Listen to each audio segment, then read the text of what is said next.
ये दुखद घटना है और तानाशाह सरकार का ये जो रवैया है कि जो भाव बढ़ना था गन्ने का वो नहीं बढ़ा, लोग डिमांड करते रहे किसान, और जिस भाव को अक्टूबर में बढ़ना था उस भाव को ये फरवरी में कह रहे कि हम नहीं बढ़ाएंगे।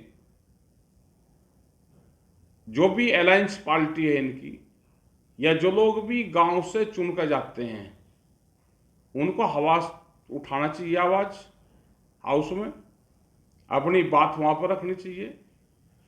किसानों की क्या क्या समस्या है वो रखनी चाहिए, लेकिन आज किसान के उस पर बहस खत्म होगी, आंदोलन भी कम हो गए।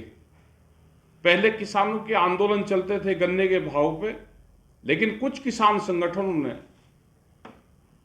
गन्ने को कोर्ट में ले जाके उनका बहुत नुकसान करा, उसको मूवमेंट से हटा दिया। बहुत सरकारी संगठन आज देश में बन गए जिससे इस तरह की दिक्कतें आई। सरकार से किस तरह की उम्मीदें थी? देखो, उम्मीद ये थी सरकार से कि गन्ने का रेट 400 रुपये से ऊपर चला जाएगा, ये उम्मीद सरकार से लगा रहे थे, और इन्होंने कहा भी था कि 400 से ऊपर गन्ने का भाव जाएगा।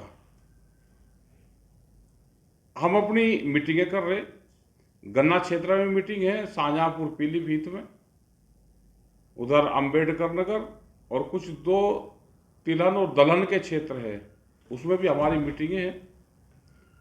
हमने निर्णय लिया कि हम जनता के बीच में जाएंगे, अपनी मीटिंग करेंगे, संगठन को मजबूत करेंगे, ये हमने निर्णय लिया, और सरकार को भी चिट्ठी और मीटिंग के माध्यम से हम बताते रहेंगे।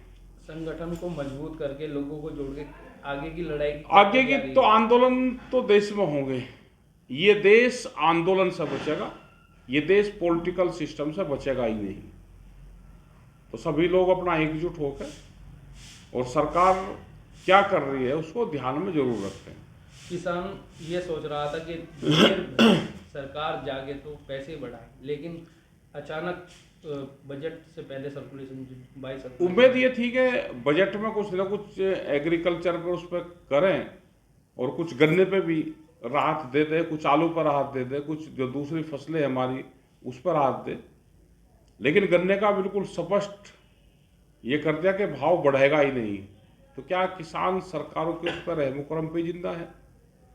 किसानों से भी अपील है कि भाई कुछ दवाइयाँ और ये जो फर्टिलाइजर ज़्यादा इस्तेमाल करते हैं उसका थोड़ा सा कम इस्तेमाल करें।